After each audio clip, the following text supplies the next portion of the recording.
Hello everyone. So in this lecture we are going to discuss the last topic of this chapter, radioactivity. In the previous chapter we have discussed nuclear fusion process, what were the main difficulties and how can we resolve it. So इस last topic के अंदर radioactivity का main concept, radio activity it means कि किसी भी nucleus की size के अंदर अनस्टेबिलिटी, किसी भी न्यूक्लियस के अंदर जो न्यूक्लियॉन्स होंगे, न्यूक्लियॉन्स का मतलब हमने चैप्टर जब स्टार्ट हुआ था तब भी हमने न्यूक्लियॉन एक ये वर्ड स्टडी किया था. न्यूक्लियॉन इट मीन्स कि जितने भी पार्टिकल्स न्यूक्लियस के अंदर होंगे. सो अगर किसी भी न्यूक्लियस के अंदर अनस्टेबिलिटी क्रिएट हुई, अनस्टेबिलिटी क्रिएट होना इट मीन्स कि कोलंबियन रिपल्सिव फोर्स और स्ट्रॉन्ग न्यूक्लियर फोर्स जो है अट्रैक्टिव नेचर का, उस अट्रैक्टिव और कोलंबियन रिपल्सिव फोर्स के बीच में इम्बैलेंस क्रिएट होना. अगर एक मोमेंट पे कोलंबियन रिपल्सिव फोर्स इतना स्ट्रॉन्ग हो जाएगा कि वो न्यूक्लियस डायरेक्टली अनस्टेबल होगा, और जैसे न्यूक्लियस अनस्टेबल होगा उससे कुछ ना कुछ न्यूक्लियॉन्स बाहर निकलेंगे. तो इसी प्रोसेस को हमने नाम दिया है रेडियो एक्टिविटी. सो काफी प्रोसेसेस हमें ऐसी भी मिलेगी जो स्पॉन्टेनियसली इटसेल्फ, मतलब कि उस न्यूक्लियस को रखे उसके अंदर से कोई ना कोई पार्टिकल्स और रेडिएशंस बाहर निकलते जाएंगे. तो स्पॉन्टेनियस प्रोसेस, ये एक वर्ड याद रखना है. सेकेंड थिंग, नेचुरली कोई भी पार्टिकल्स, कोई भी न्यूक्लियॉन्स का बाहर आना, इट मीन्स रेडियो एक्टिविटी. तो इस लेक्चर के अंदर radioactivity, radioactive material and radioactive decay, ये तीन पैरामीटर्स हम सबसे पहले स्टार्ट करेंगे. Then electrical and magnetic field के साथ रेडियो एक्टिविटी का क्या रिलेशन होगा. And the last topic is alpha, beta and gamma radiation. So जब भी कोई न्यूक्लियस जब भी अनस्टेबल होगा तो उसमें से न्यूक्लियॉन्स बाहर निकलेंगे. इट मीन्स कि alpha particles, beta particles and gamma rays. So ये तीन मेन रेडिएशंस हम स्टडी करेंगे. So the topic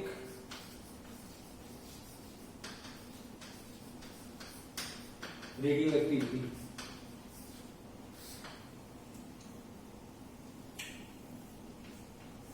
first point, radioactivity, किसी भी न्यूक्लियस से रेडियो एक्टिव डीके होना, रेडियो एक्टिविटी होना इट मीन्स कि उस न्यूक्लियस का अनस्टेबल होना. सो फर्स्ट पॉइंट जो हमें याद रखना है, unstable nuclei. Then second important word spontaneous.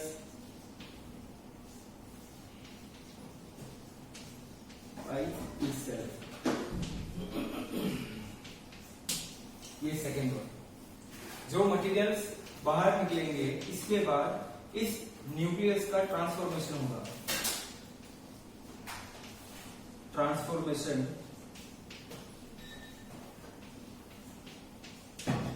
Of the nuclear.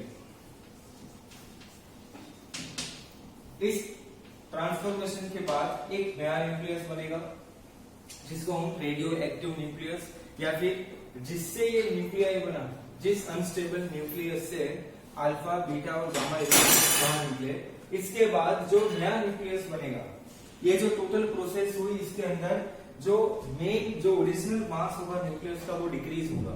सो इसका मतलब कि हमने मान लिया कि इनिशियली एन नॉट जितने न्यूक्लियस होंगे किसी भी रेडियो एक्टिव मटेरियल के अंदर, किसी भी एक मटेरियल के अंदर एन नॉट जितने न्यूक्लियस है.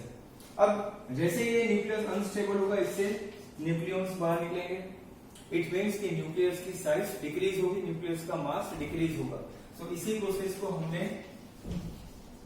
रेडियो एक्टिव डीके, डीके का मतलब डिक्रीज होना, उसमें से नंबर ऑफ न्यूक्लियॉन्स डिक्रीज होते जाएंगे और नया न्यूक्लियस बनेगा, नया न्यूक्लियाई में ट्रांसफॉर्मेशन होगा. तो ये बेसिक वर्ड्स हमें याद रखने हैं. So radioactivity is a process in which new nuclei is transform from the unstable nuclear. जो हमारा अनस्टेबल न्यूक्लियर होगा उससे हमारा नया न्यूक्लियस बनेगा, और जिस न्यूक्लियस से ये नया न्यूक्लियस बना उसमें से न्यूक्लियॉन्स वहां से इजेक्ट होंगे। तो इसी प्रोसेस को हमने नाम दिया रेडियो एक्टिव डीके। ये बेसिक चीजें हमने लोअर स्टैंडर्ड में भी स्टडी की थी, radioactivity, alpha, beta and gamma radiations. So ये बेसिक टर्म्स हमें याद रखना है। सेकेंड पॉइंट जो है हमारा स्पॉन्टेनियस, इसका मतलब क्या होगा कि उसमें से ये प्रोसेस, ये न्यूक्लियॉन्स का बाहर निकलना ये अपने आप होगा। सो इसी प्रोसेस को हमने नाम दिया स्पॉन्टेनियस। सो रेडियो एक्टिविटी। अब रेडियो एक्टिविटी का मेन रिलेशन क्या होगा, हमें कैसे पता चलेगा कि अल्फा, बीटा या गामा रेडिएशंस बाहर निकलेंगे। What is alpha particle, what is beta particle, what is gamma radiations. तो ये तीन main radio active by products हमें स्टडी करने हैं, और उसी के सारे रिलेशंस हमें फाइंड आउट करने हैं इलेक्ट्रिक एंड मैग्नेटिक फील्ड के साथ। तो सबसे पहले रेडियो एक्टिविटी ऑब्जर्व की थी बैक्वेरल 1896 के अंदर। इसके बाद रेडियो एक्टिविटी के ऊपर ही इतना रिसर्च हुआ, और बाद में हमें स्पेशली आई थिंक 1902 के अंदर Becquerel, Marie Curie and Pierre Curie, ये तीन साइंटिस्ट के बीच में नोबेल प्राइज का शेयरिंग हुआ था सिर्फ रेडियो एक्टिविटी के लिए। तो रेडियो एक्टिविटी के बाद अब हम बेसिक टर्म्स स्टार्ट करें। तो फर्स्ट बेसिक टर्म हमारा होगा alpha particle, second one beta particle, the third one gamma rays. ये तीन टाइप के रेडिएशंस किसी भी अनस्टेबल न्यूक्लियर से बाहर निकलेंगे। अब तीनों पार्टिकल, तीनों रेडिएशंस के लिए हम डिटेल में सारी प्रॉपर्टीज भी स्टडी करेंगे, बट अभी जो हमें electric field and magnetic field के साथ रिलेशन फाइंड आउट करना है, उसी रिलेशन के लिए जो बेसिक चीजें हमें पता होनी चाहिए alpha, beta and gamma raise के लिए। So alpha particle it means कि किसी भी अनस्टेबल न्यूक्लियस से आयोनाइज्ड हीलियम, मतलब helium nucleus it means alpha particle. ये बेसिक चीज हमें ओरिजिनली मतलब चैप्टर नंबर 1 से भी पता है। अब अल्फा पार्टिकल जब भी बाहर निकलेगा किसी भी न्यूक्लियस से, इट मीन्स के 2He4 ये एक न्यूक्लियॉन, ये एक पूरा न्यूक्लियस वहां से बाहर निकलेगा। तो हमारा जो ओरिजिनल न्यूक्लियस होगा उसकी साइज इतनी डिक्रीज होगी, उसका मास इतना डिक्रीज होगा। Then beta particle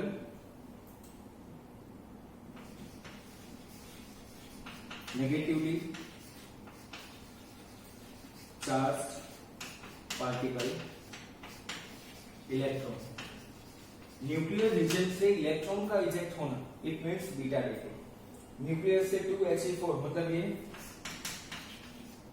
positively charge particle,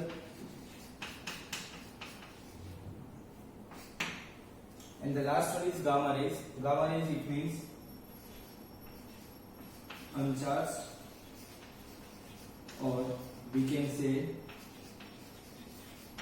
neutral radiation.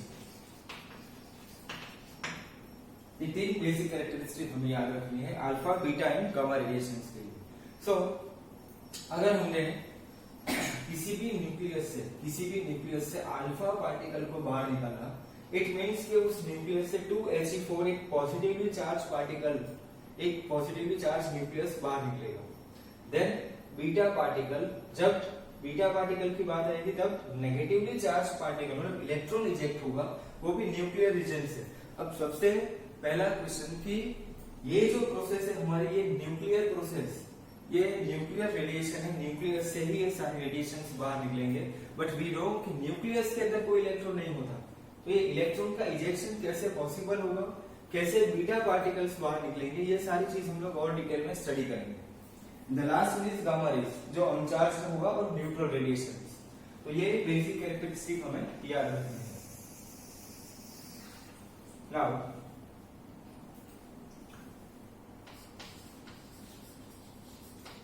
Relation with electric field and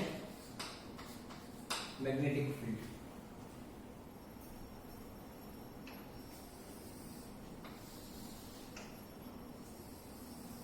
अब सपोज हमने मान लिया कि यहाँ पे हमने एक मटेरियल, जो मटेरियल बना होगा लेड का, अब इस पूरे बॉक्स के अंदर हमने यहाँ पे सपोज इस वाले पोर्शन पे हमने एक रेडियो एक्टिव मटेरियल प्लेस किया। रेडियो एक्टिव मटेरियल का मतलब क्या होगा कि जिस मटेरियल से रेडियो एक्टिविटी होगी, इट मींस जिस मटेरियल से alpha beta and gamma radiations बाहर निकलेंगे, तो ये हमारा रेडियो एक्टिव सोर्स होगा। अब द मोस्ट इंपॉर्टेंट थिंग कि इसी बॉक्स, इसी वेसल के अराउंड हमने इलेक्ट्रिक फील्ड जनरेट की। सपोज हमने यहाँ पे नेगेटिव और यहाँ पे पॉजिटिव, मतलब इलेक्ट्रिक फील्ड की डायरेक्शन +2 माइनस इस वाले डायरेक्शन में होगी। हमने बाहर से इलेक्ट्रिक फील्ड जनरेट की। अब हमें ये चीज यहाँ से पता लगाना है कि यहाँ से कौन सा रेडिएशन कौन सी डायरेक्शन में जाएगा। मतलब रेडियो एक्टिव मटेरियल है, उससे alpha particle, beta particle and gamma radiation अगर बाहर निकलेंगे तो how can we detect it, हम उसको डिटेक्ट कैसे करेंगे। सो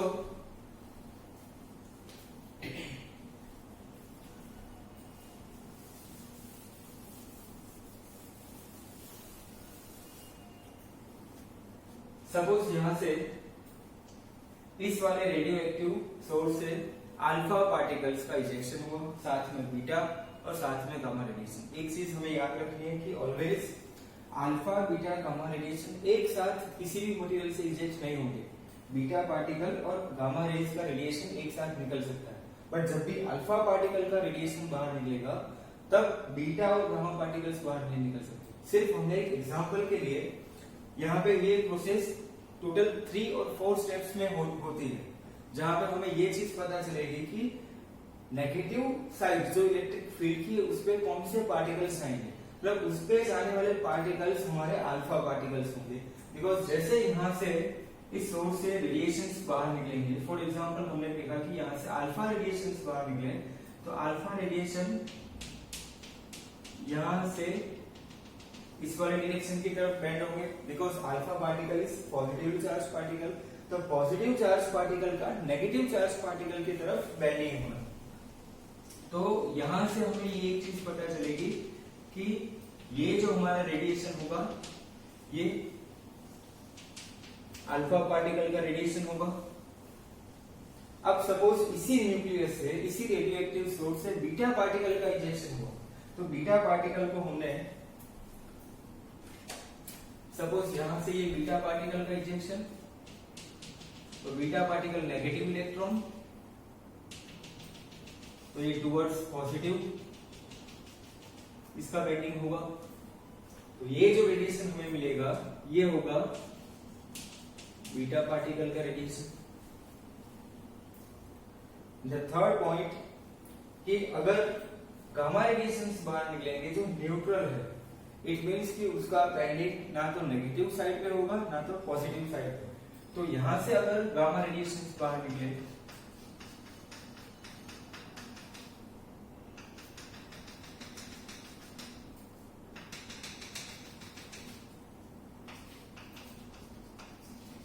ये गामा रेडिएशंस, तो ये एक बेसिक डायग्राम आपको याद रखनी है कि अगर हमें किसी भी लेड के बॉक्स के अंदर, एक वेसल के अंदर रेडियो एक्टिव मटेरियल रखा, उसमें से कौन से रेडिएशंस बाहर निकलेंगे तो उसको डिटेक्ट कैसे करेंगे। जैसे हमने बाहर से इलेक्ट्रिक फील्ड प्रोवाइड की, तो इलेक्ट्रिक फील्ड की वजह से क्या होगा कि इलेक्ट्रिक फील्ड की वजह से जो नेगेटिव साइड होगी, नेगेटिव साइड पे जो रेडिएशन बैंड होगा उसको हमने नाम दे दिया alpha particle, because we know कि अल्फा पार्टिकल इट मींस कि हीलियम। सो नेगेटिव की साइड पे जो रेडिएशन बैंड होगा, जो पार्टिकल्स बैंड होके जाएंगे, उसके लिए हमने नाम दिया अल्फा पार्टिकल। जो रेडिएशन टुवर्ड्स पॉजिटिव प्लेट की तरफ जाएंगे तब उसको हमने नाम दिया बीटा पार्टिकल, और जो रेडिएशन किसी भी प्लेट की तरफ बैंड नहीं होंगे, मतलब कि gamma rays do not deflect with electric field, electric field से उसका डिफ्लेक्शन नहीं होगा, तो वो gamma rays directly forward direction में हमें मिलेंगे। तो इस मेथड से हमें इलेक्ट्रिक फील्ड मैग्नेटिक फील्ड और रेडियो एक्टिव पार्टिकल्स, इसके बीच में कुछ ना कुछ रिलेशन मिलेगा। तो ये डायग्राम हमें याद रखनी है। और एक चीज हम यहां से नोटिस करेंगे कि अगर यहां से ये अल्फा पार्टिकल, बीटा पार्टिकल और गामा रेडिएशंस बाहर निकले, तो इस पार्टिकल को स्टॉप करने के लिए, मतलब उसका रेडिएशन हार्मफुल होता है और उसको स्टॉप करने के लिए हम कौन से मटेरियल यूज कर सकते हैं। तो हमें यहां से penetration power and ionising power, इस दोनों चीज का भी हमें एक सिंपल एक्सपेरिमेंट मिलेगा। सो कौन से मटेरियल से, कितने थिक मटेरियल से इस रेडिएशन को हम स्टॉप कर सकते हैं। तो ये सारी चीज alpha, beta and gamma radiation के लिए स्पेशली हम उसकी कैरेक्टरिस्टिक में स्टडी करेंगे। सो फर्स्ट पार्ट हमें याद रखना है कि अल्फा पार्टिकल इट मीन्स की helium nucleus, beta particle means की negatively charge particle electron. Electron nuclear region से कैसे बाहर निकलेंगे उसको हम डिटेल में डिस्कस करेंगे। The last one is gamma rays, it means अनचार्ज और न्यूट्रल रेडिएशन। अगर ये तीन सिंपल कैरेक्टरिस्टिक हमें याद होगी तब हम इस एक्सपेरिमेंट से directly alpha, beta and gamma radiation की डायरेक्शन, उसका डिफ्लेक्शन हम स्टडी कर सकते हैं। सेम चीज अगर हमने स्टडी की मैग्नेटिक फील्ड के लिए,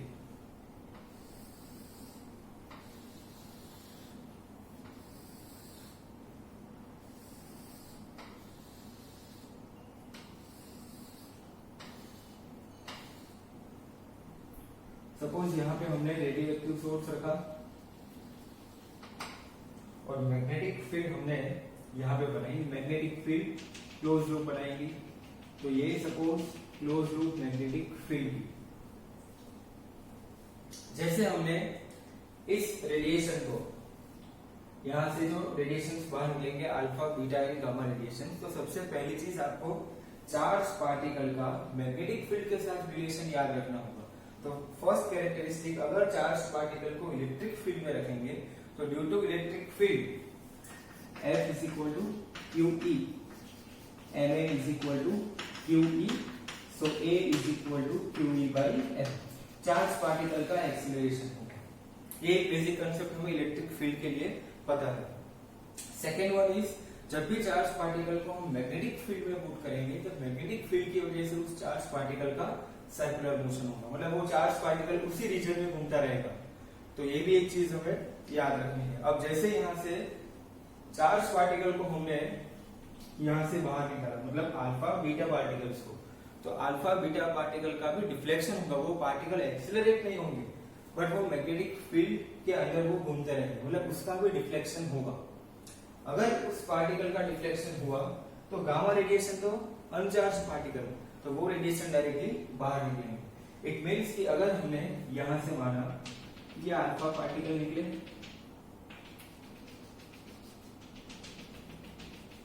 ये अल्फा पार्टिकल इसी रीजन से, ये gamma radiation, sorry beta particles, और ये सेंट्रल रीजन से हमें मिलेगा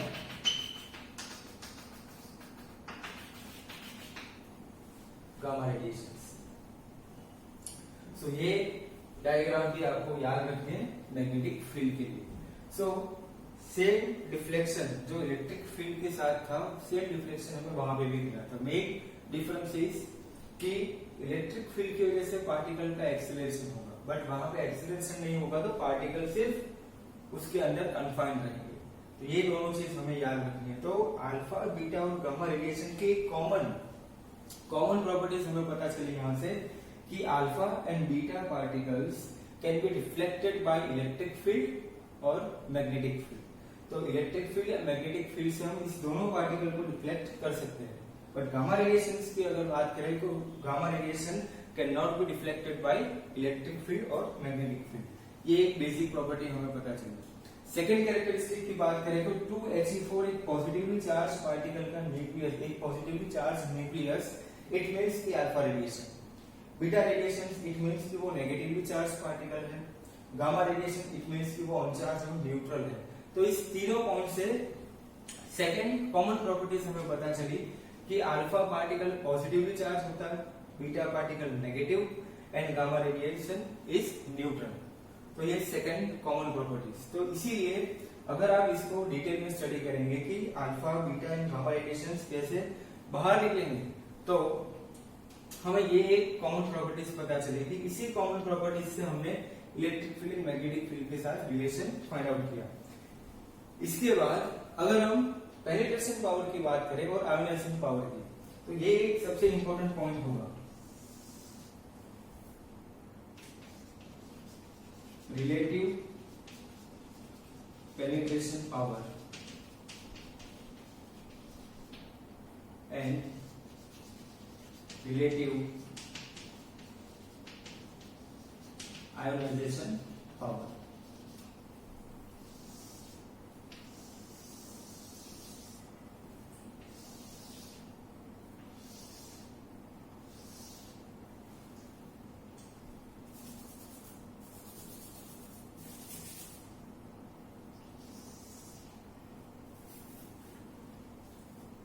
सपोज ये फर्स्ट पार्टिकल हमने माना अल्फा बीटा एंड गामा। अब आयोनाइजेशन पावर की अगर बात करें हम, तो आयोनाइजेशन पावर का मतलब क्या हुआ कि जब भी वो रेडिएशन बाहर निकलेगा, वो रेडिएशन अपने पाथ पे आने वाले पार्टिकल का आयोनाइजेशन करेगा। इट मीन्स कि उस पार्टिकल से इलेक्ट्रॉन का इजेक्शन। आयोनाइजेशन हमें पता है प्रोसेस, या फिर वो एटम पॉजिटिवली चार्ज पार्टिकल होगा या फिर नेगेटिवली चार्ज पार्टिकल। ये हम कब बताएंगे, जब उसमें से इलेक्ट्रॉन बाहर निकलेंगे या फिर उसमें इलेक्ट्रॉन ऐड होंगे। तो इलेक्ट्रॉन अगर उसने डोनेट किया तो वो पॉजिटिवली चार्ज आयन बनेगा। तो आयोनाइजेशन ये जो पावर है आयोनाइजेशन प्रोसीजर की स्पेशली डिपेंड करेगी स्पीड के ऊपर, कि पार्टिकल कितने स्पीड में उस मीडियम से पास हो जाएगा। अगर उसकी स्पीड इतनी हाई होगी कि वो अपने रास्ते पे अपने पास में आने वाले किसी भी पार्टिकल के साथ इंटरेक्ट नहीं करेगा, तो उसका आयोनाइजेशन पावर सबसे कम होगा। तो alpha beta and gamma radiations के पावर की बात करें तो गामा रेडिएशन को स्टॉप करने के लिए 25 to 30 centimetre thick aluminium ion या फिर लेड मटेरियल भी वो इजीली पेनिट्रेट कर सकता है।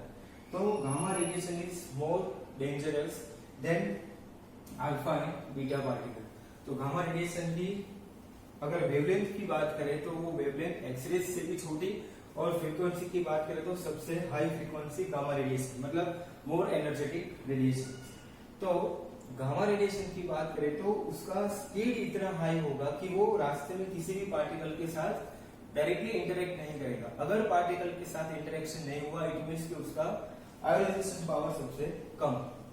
बट अगर पेनिट्रेशन की बात करें तो किसी भी मटेरियल को 25-30 सेंटीमीटर के किसी भी मटेरियल को वो इजीली पेनिट्रेट कर सकता है।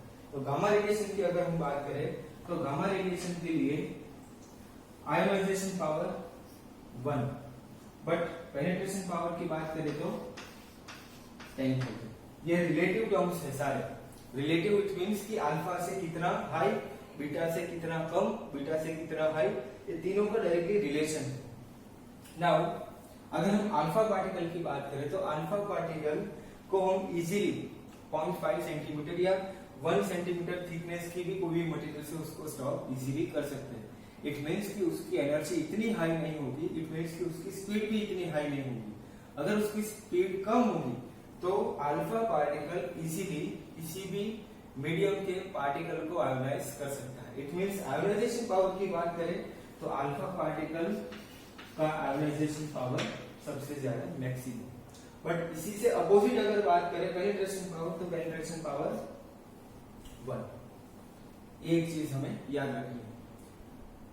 Now the last particle is beta particle. तो बीटा पार्टिकल का इंटरमीडिएट डायरेक्टली रिलेशन कि बीटा का पेनिट्रेशन पावर और आयोनाइजेशन पावर इस दोनों के कंपैरिजन में इंटरमीडिएट टर्म में होगा।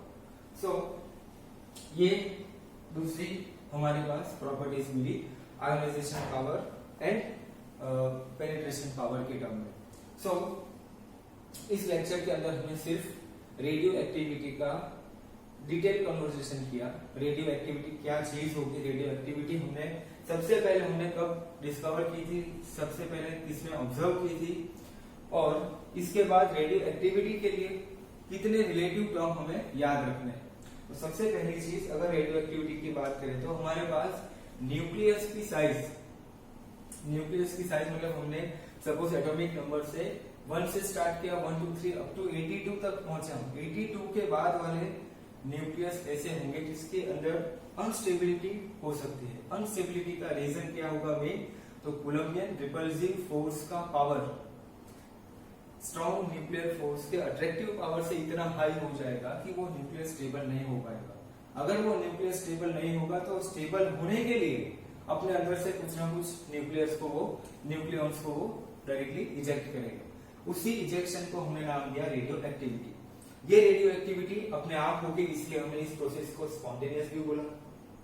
देन अगर ये स्पॉन्टेनियस प्रोसेस है, अपने आप ये दूसरा नया न्यूक्लियस बना सकता है। तो हमें जब अनस्टेबल न्यूक्लियस से कोई न्यूक्लियर बाहर निकल जाएगा, कोई रेडिएशंस बाहर निकल जाएंगे, तो हमें एक नया न्यूक्लियस मिलेगा, ट्रांसफॉर्मेशन ऑफ द न्यूक्लियर। इसी प्रोसेस को हमने नाम दिया रेडियो एक्टिव डीके। तो ये इसीलिए रिलेटिव टर्म्स सिर्फ हमें याद रखना है बेसिक कंसेप्ट के लिए। अब कितने टाइप के एक्टिविटीज होते हैं, कितने टाइप के पार्टिकल्स बाहर निकल सकते हैं, तो normally alpha beta and gamma radiations हमने स्टडी किया। अल्फा पार्टिकल इट मींस कि हीलियम का बाहर निकलना, हीलियम न्यूक्लियस बाहर आएगा। Beta particle it means negatively charge particle, electron, and gamma raise it means अनचार्ज और न्यूट्रल रेडिएशन। सबसे high energetic radiation gamma rays, इसलिए इसका पेनिट्रेशन पावर सबसे हाईएस्ट होगा। देन अल्फा पार्टिकल जो स्लो पार्टिकल होगा, जिसको स्टॉप करने के लिए हम इजीली 0.5 या 1 centimetre thickness material aluminium sheet या लेड शीट से हम इसको स्टॉप कर सकते हैं, इसलिए इसका पेनिट्रेशन पावर सबसे कम बट आयोनाइजेशन पावर सबसे ज्यादा। तो इसी पार्टिकल के इसी नेचर की वजह से हम बहुत सारी कैरेक्टरिस्टिक डिफाइन कर सकते हैं। सेकेंड कॉमन कैरेक्टरिस्टिक हमें मिली थी electric field and magnetic field की वजह से डिफ्लेक्शन। तो अल्फा बीटा पार्टिकल डिफ्लेक्ट होंगे बट गामा रेडिएशन का डिफ्लेक्शन नहीं होगा। सेकेंड प्रॉपर्टी, तीनों पार्टिकल का चार्ज के साथ रिलेशन, एक पॉजिटिवली चार्ज, एक नेगेटिवली चार्ज और एक अनचार्ज मतलब neutral. Then third, penetration power and ionisation power. तो ये सारी कैरेक्टरिस्टिक हमें alpha beta and gamma radiations के लिए याद रखनी है। नेक्स्ट लेक्चर में हम alpha beta and gamma radiation को और भी डिटेल में स्टडी करेंगे और स्पेशली एनर्जी का इसके साथ क्या रिलेशन होगा। जब भी अल्फा डीके होगा तो उसके साथ वो कितनी एनर्जी भी लेके आएगा, ये सारी चीज का कन्वर्सेशन हम नेक्स्ट लेक्चर से स्टार्ट करेंगे।